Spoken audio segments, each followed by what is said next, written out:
주의 이름으로 우리 성도님들의 영혼과 가정에 하나님의 은혜와 복이 있기를 축복합니다. 우리 서로 인사하실까요? 할렐루야. 반갑습니다. 잘 오셨습니다. 저희 집에 작은 텃밭이 하나 있는데 수시로 자주 잡초를 뽑아 주어야만 합니다. 이 잡초를 자주 뽑아 주지 않으면 잡초가 텃밭을 뒤덮는 것은 시간 문제입니다. 순식간에 다 덮어버립니다. 경험상으로 볼 때 뿌리는 그대로 두고 풀만 베면 잡초 제거는 절대 성공하지 못합니다. 아예 뿌리까지 손삽이든 뭘로든 깊게 파서 뿌리까지 뽑아내야 잡초가 제거가 됩니다. 그래서 뿌리까지 완전히 뽑아버릴 때 더 이상 잡초가 자랄 수 없게 되는 것이죠.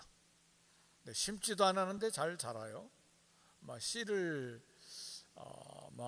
자기들이 뿌려놓아서 그렇게 된 것 같아요.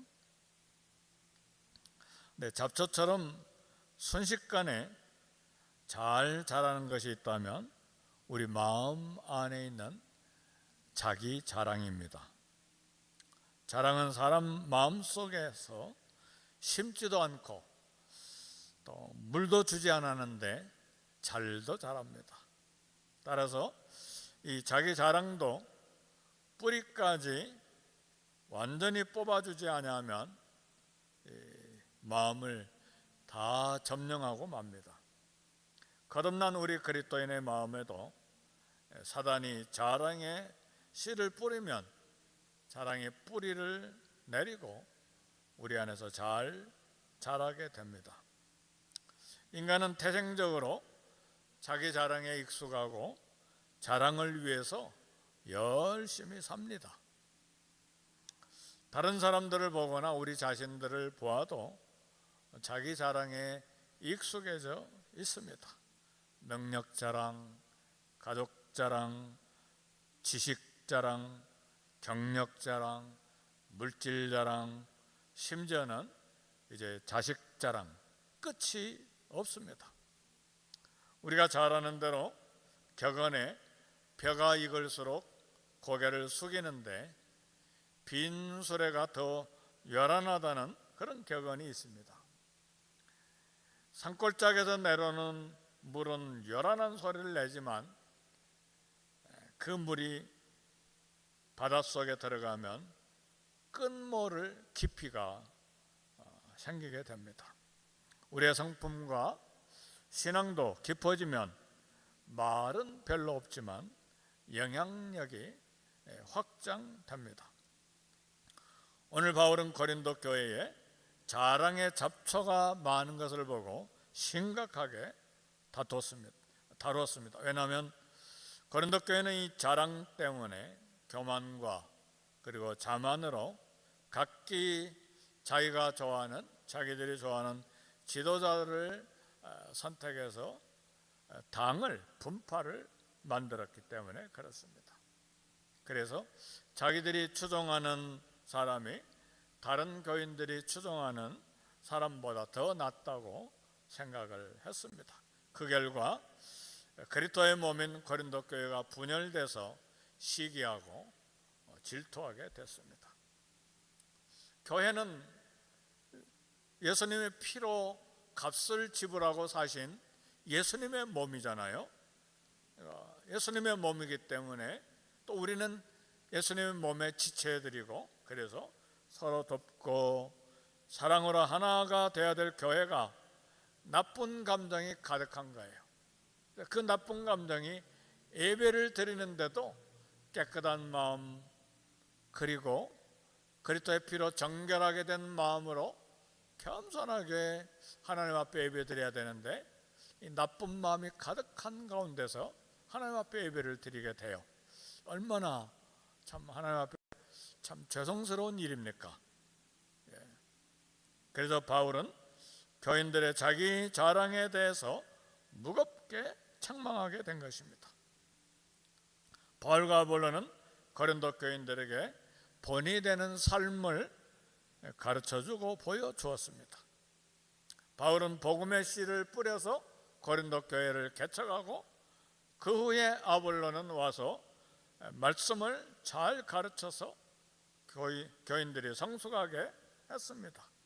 바울과 아볼로 사이에는 어떤 시기 갈등 없이 협력하는 사역의 모범을 보여주었습니다. 그러나 고린도 교인들은 바울과 아볼로의 이런 가르침과 본 그리고 성품과 사역을 배우지를 못했습니다. 왜 이런 시기와 분열의 현상이 고린도 교인들에게 나타나게 되었습니까? 고린도 교인들의 영적인 미성숙, 자랑으로 인한 교만, 이것이 당파를 만들게 된 것입니다. 우리가 얻는 교훈 한 가지는 가르치는 자도 중요하지만 배우는 자도 얼마나 중요한지 모릅니다. 교회나 학교에서 가르치는 자를 탓할 수도 있지만 그러나 가르치는 자 탓하기 전에 배우는 자의 겸손한 자세가 중요합니다. 그래서 만일 설교를 통해서 은혜 받기를 원하면 미리 기도로 준비하는 것이 필요합니다. 요즘에 주보를 카톡에 올리니까요, 미리 교회 오기 전에 성경 본문 제목을 보고 또 기도로 준비하는 것도 지혜입니다. 그리고 설교자의 음성을 사람의 말이 아닌 하나님의 말씀으로 귀를 기울여야 합니다. 그러면 똑같은 설교이지만 그 속에서 하나님의 음성이 들리고 은혜를 새롭게 받을 수가 있습니다. 첫 번째로 생각할 것은 한계를 지키는 지혜입니다. 오늘 고린도전서 4장 6절에 보니까 형제들아 내가 너희를 위하여 이 일에 나와 아볼로를 들어서 본을 보였으니 이는 너희로 하여금 기록된 말씀 밖으로 넘어가지 말라 한 것을 우리에게서 배워 서로 대적하여 교만한 마음을 가지지 말게 하려 함이라 그랬습니다. 바울은 하나님의 말씀을 따라 주어진 한계 또 기록된 말씀 밖에 선을 넘지 말라고 교훈을 했습니다. 일정한 한계와 선을 넘어서는 안 된다는 것은 세상 만물의 또 인간 사회의 모든 일이 다 동일한 진리입니다. 바다가 일정한 한계를 넘어서 육지로 올라오면 어떻게 되죠? 거대한 쓰나미 재앙이 오잖아요. 이 태평양 바다에 쓰나미가 일어서 이 서나모니카에 막 수십 메타 쓰나미가 몰려오면요, LA는 금방 물바다 됩니다. 우리 사는 집들 다 물바다 돼요. 순식간에 쓰나미가 무서운 거예요. 하나님께서 더 이상 올라오지 마라 하고 바다의 한계를 정해 놓으신 거예요. 근데 그 한계를 바다가 뛰어넘으면 거대한 재앙이 되는 것이죠. 태양이나 지구가 일정한 궤도를 돌지 않고 그 궤도를 이탈하면 상상을 초월하는 재앙이 이 지구촌에 다가옵니다. 운전자는 마음대로 운전하는 것이 아니라 차선을 지켜야 대형 사고를 막을 수가 있어요. 새벽에 일찍 이렇게 교회 오다 보면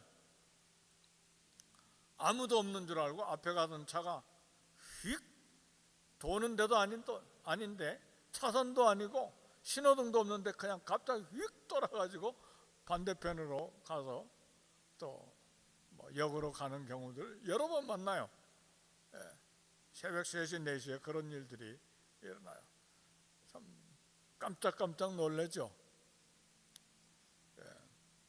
진짜 운전 잘하는 모범된 운전자는 언제나 교통법규를 잘 지킵니다. 사회생활하는 사람이 법이나 도덕을 무시하고 법을 어기면서 살면 범죄자가 되는 것이죠.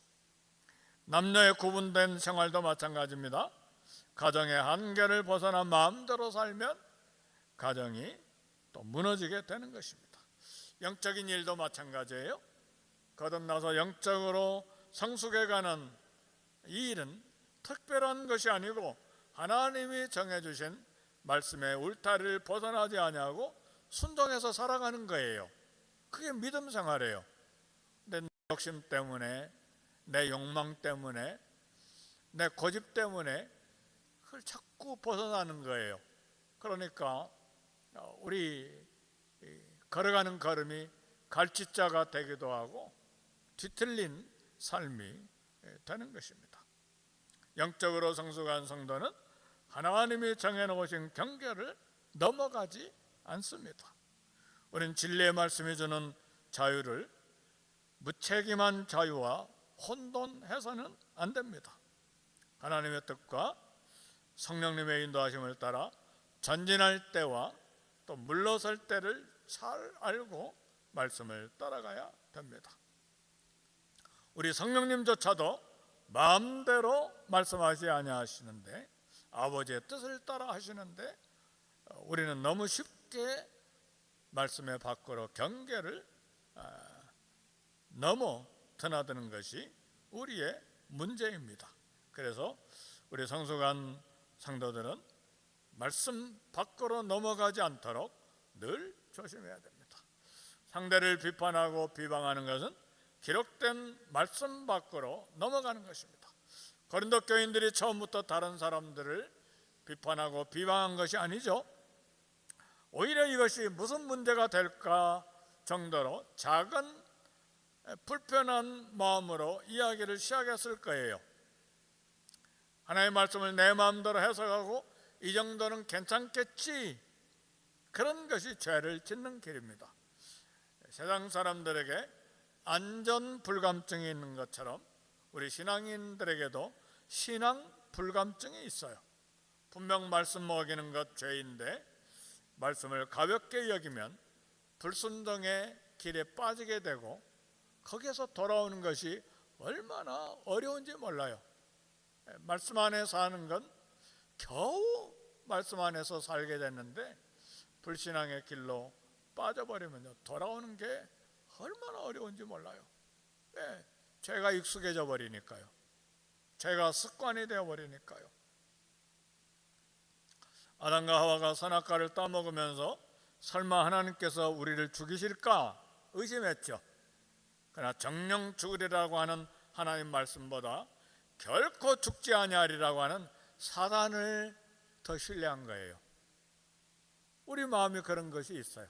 하나님 말씀보다 내 생각, 내 판단, 그걸 더 고집하고 신뢰하면 아담과 하와의 결과가 나타나는 것입니다.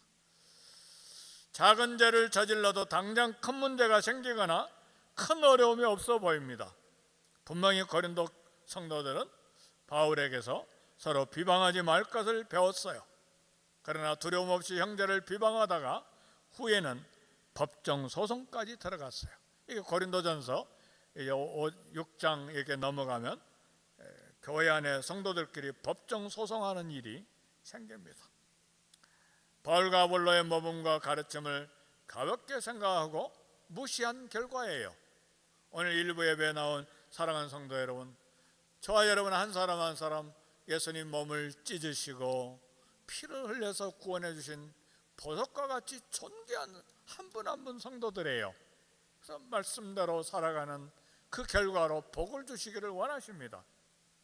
그래서 말씀 밖으로 넘어가지 않고 경계를 넘어가지 않고 말씀 안에서 사는 것이 얼마나 중요한 일인지 몰라요. 처음에는 고린도 교인들도 양심의 가책을 받았겠지만 죄를 지어도 아무 일이 없어요. 죄 지을 때 하늘에서 막 불이 소돔과 고모라 상에서 막 유황불이 떨어진 것처럼 죄인을 불태워버리면 알 텐데 아무 징조가 없어요. 그냥 괜찮은가 보다 하고 반복해서 죄를 짓다가 사망의 죄에 빠지는 것입니다. 신앙을 지키려면 죄에 들어가는 첫 걸음부터 말씀 밖으로 나가지 않도록 끊어내야 됩니다. 날마다 매 순간마다 말씀을 지키려고 애쓰는 연습을 해야 됩니다. 그래서 여호수아서 1장 7절에도 보면 여호수아에게 말합니다. 내게 명한 율법을 다 지켜 행하고 좌로나 우로나 치우치지 말라 그랬어. 두 번째로 생각할 것은 가진 모든 것 은혜로 받은 것입니다. 고린도전서 4장 7절에 보니까 누가 너를 남달리 구별하였느냐? 내게 있는 것 중에 받지 아니한 것이 무엇이냐? 내가 받았은즉 어찌하여 받지 아니한 것 같이 자랑하느냐? 모든 것은 하나님께서 주신 것인데 믿습니까? 우리 소유만 하나님이 주신 것이 아닙니다. 우리 몸, 우리 생명, 우리 미래도 하나님이 다 주신 거예요. 내가 내 몸도 함부로 하면 안 돼요. 하나님 거예요. 근데 바울은 이야기했어요. 모든 거 하나님께서 주신 것인데 자기 것처럼 왜 자랑하고 싸우느냐? 고린도 교인들이 그랬거든요. 땅, 노동, 정보, 모든 가치의 창출의 출발점은 창조주 하나님이십니다. 땅 속에 묻혀있는 지하자원, 땅 위의 사회에 움직이는 모든 정치, 권력, 생명의 근원이 되는 햇빛과 비도 하나님께서 무상으로 다 내려주신 거예요. 이 사실을 기억하면 우리는 내 것이라고 말할 수 있는 것은 하나도 없어요. 우리는 내 것은 내 것이고 남의 것도 내 것처럼 막 쓰려고 하는 경우가 얼마나 많습니까? 하루는 학교 다니는 아들이 집안 청소를 말끔히 해놓고 부모가 보니까 새가 웬일이야 오늘 이렇게 청소를 열심히 해? 보니까 부모님 침대에다가 오늘 청소한 것에 대한 청구서를 딱 올려놨어요. 다음날 아들의 침대에 청구서에 대한 답변으로 이런 쪽지가 올라갔습니다. 내가 지금까지 잠잔 숙박비 공짜, 그다음에 식사비 공짜, 내가 아팠을 때 치료비 공짜, 옷과 학용품 공짜, 내 학교 등록비 은행에서 대출받은 것이지만 그리고 이자를 내고 있지만 이것도 공짜. 이 쪽지를 받아본 아들이 부모님 침대에 무릎 꿇고 와서 용서를 구했다. 그런 말에 우리는 애들이 자기가 뭐 했다고 뭐 대가를 요구하는 경우가 얼마나 많아요. 근데 그런 이 미성숙하고 어리석고 이 모자란 아이가 아니라 우리가 그런 아이라 그 말이죠. 그래서 바울은 고린도 교인들을 향해서 미성숙하다, 어린아이다라고 이야기하는 거예요. 하나님께서도 우리에게 필요한 모든 것을 은혜로 거둬주셨는데 그것도 하나님은 모자라서 아들 목숨까지 주셔서 내 대신 십자가에 피 흘려 죽도록 하셨는데, 그런데도 세상은 하나님을 거부하고 모든 것 자기 것이라고 자랑하고 다툰다는 말이죠. 우리 성도들은 모든 것이 하나님께서 은혜의 선물로 주신 것을 잘 알고 있어요. 지식으로만 알고 있으면 안 되죠. 이 사실을 알고 있는 우리는 받은 은사, 축복들 우리 것으로 자랑하면 안 되죠. 요한복음 3장 27절에 요한이 대답하여 이르되 만일 하나님께서 주신 바 아니면 사람이 아무것도 받을 수 없느니라. 하나님 걸어갈 힘 주시지 아니하시면 아무도 걸어갈 수 없어요. 방 안에만 있어야 돼요. 침대에만 있어야 돼요.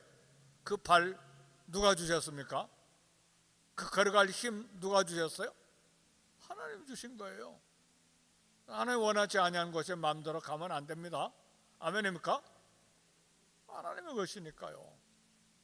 우리는 그걸 의식하지 못하고 산다 그 말이죠. 어디 발만 그래요?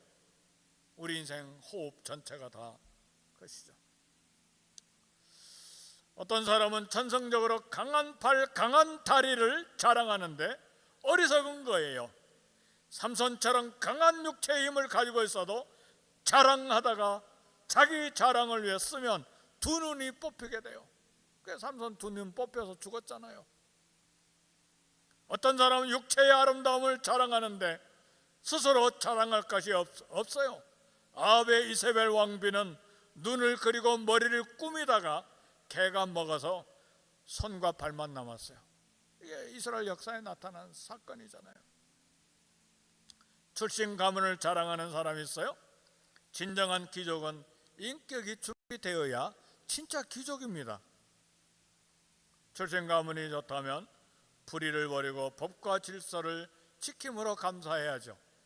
근데 출신 가문이 좋다고 그 가문 그 직책 가지고 더 엄청난 죄를 저지르는 것이 이 땅의 사람들이잖아요. 재능이 뛰어난 남보다 먼저 성공할 수 있는 확률이 높지만 그것도 자랑하면 안 돼요. 오늘 본문에 사도 바울은 고린도 교인들을 향해서 말합니다. 내게 있는 것 중에 받지 아니한 것이 무엇이냐? 받지 아니한 것처럼 어찌 자랑하느냐? 그 이야기예요. 고린도 교인들은 하는 이야기예요. 똑똑한 학생 꼴찌 늘 있죠. 좋은 교육을 받았다고 자랑합니까? 그러나 양쪽 모두 똑같이 하나님께 감사해야 되는 것을 잊어서는 안 됩니다. 그 좋은 교육과 그 좋은 언어 능력으로 남에게 해를 끼치다가 삶이 망가진 사람이 많아요. 몇 년 전에 죽은, 요즘 막 신문에서 와글와글, 방송에서도 와글와글 막 재산이 수억 달러인데 막 정치 유명한 사람들 불러다가 이상한 일을 하다가 지금 막 법정에서 난리가 났잖아요. 무슨 소식인지 잘 몰라요? 대통령들도 막 들어가 있고 영국 왕자도 들어가 있고 막 난리예요 지금.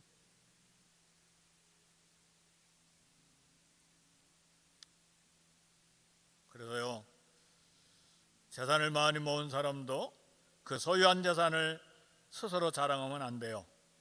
부지런해도 지혜가 있어도 건강이 넘치면서도 실패한 자가 많은데 소득을 얻었습니까? 하나님의 전적인 은혜예요. 아멘입니까? 부지런한 일에서 재산을 모으는 지혜와 건강을 주신 하나님을 기억해야 돼요. 신명기 8장 18절에 보니까 하나님이 내게 재물 얻을 능력을 주셨음이라, 그 말씀을 기억해야 돼요. 의욕이 넘치고 경험도 많고 그렇지만 질병으로 일하지 못하는 경우가 얼마나 많습니까? 세상에. 시장 경기가 좋아서 사업을 확장해 부자가 되기도 하고 가난해지기도 하는 경우도 있어요. 그래서 우리는 재산을 자랑하지 말고 재산을 올바르게 쓰는 청지기로서 삶을 살기를 결단해야 됩니다. 타고난 재능도 중요하지만 자랑하지 말아야 될 것은 하나님이 주신 것이기 때문에. 우리는 죄로 죽었던 죄인인데 그리스도의 십자가의 은혜로 용서를 받았어요. 우리의 공로였다고 자랑할 수 있어요? 에베소 2장 8절 9절 뭐라고 이야기합니까? 너희가 그 은혜를 인하여 믿음으로 말미암아 구원을 얻었나니 이것이 너희에게서 난 것이 아니요 하나님의 선물이라.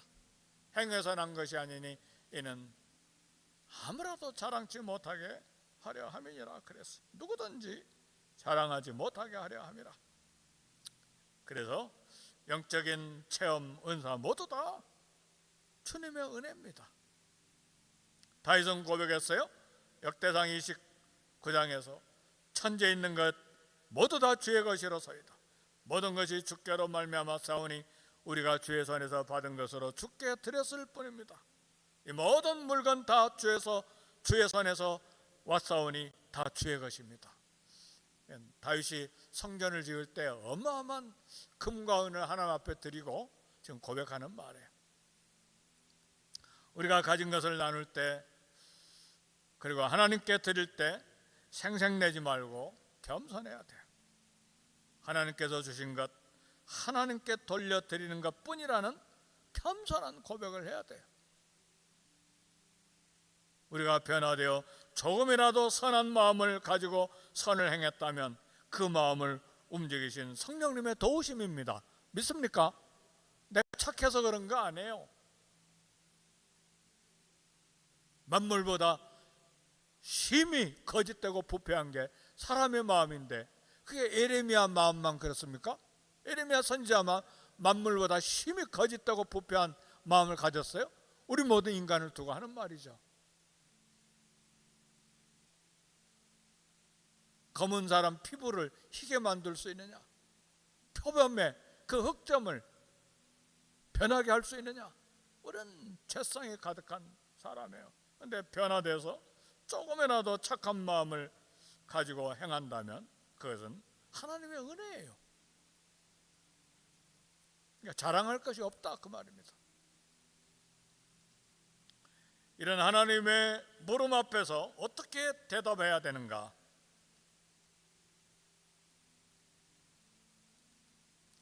고린도전서 4장 12절에 13절 보니까 모욕을 당한 즉 축복하고 박해를 받은 즉 참고 비방을 받은 즉 권면하니 우리가 세상의 더러운 것과 만물의 찌꺼기같이 되었도다 그랬습니다. 만물의 찌꺼기같이 되었도다. 바울은 하나님께서 사도들을 죽이시기로 작정된 것 같이 만물의 찌꺼기같이 끝에 두셨다고 했어요. 그 이유는 하늘에서 높은 은혜를 주시기 위해 이 세상에서 낮추셨기 때문에 그렇습니다. 하나님께서 우리를 낮은 자리에 앉게 하셨다고 불평하거나 의심하지 않기를 바라요. 저와 여러분들에게는 이후로는 누구든지 나를 괴롭게 말라. 내가 내 몸에 예수의 흔적을 가졌노라. 아멘 할렐루야. 예수님의 피의 흔적이 저와 여러분들에게 있어요. 그래서 낮은 자리에 앉게 하셨다고, 연약한 자리에 앉게 하셨다고 불평하거나 의심하지 말라는 말이에요. 하늘에서 높여주시기 때문에 오히려 낮은 자리에서 섬기고 희생하는 믿음의 길을 걸어가야 합니다. 그러지 않고 자랑하기 위해서, 나를 드러내기 위해서 말씀 밖으로 넘어간 삶을 살 때에 얼마나 비참한 길로 걸어가게 됩니까? 반대로 높은 자리에 있다고 교만할 것이 아니라 섬김의 기회로 삼아야 됩니다. 바울은 복음을 위해 줄이고 목마르고 헐벗고 매맞고 정처가 없는 상황인데 고린도 교인들은 복음을 듣고 벌써 배가 불러서 자랑하고 교만하고 당파에 싸움을 싸우고 있는 것이죠. 바울은 지금 복음을 전하니라 모욕당하고 박해를 받고 비방을 받고 세상의 더러운 것과 만물의 찌꺼기까지 그렇게 되는 상황인데 고린도 교인들은 처음 복음 받았을 때 그 낮은 형편을 기억하지 않고 이젠 배가 불러서 은사를 받았으니까 경제적으로도 좋아졌으니까 자기 자랑하고 교만하고 팔을 만들어서 싸우고 있으니 바울의 마음이 얼마나 힘드냐 그 말이죠. 바울의 형편과 고린도 교회를 비교하면서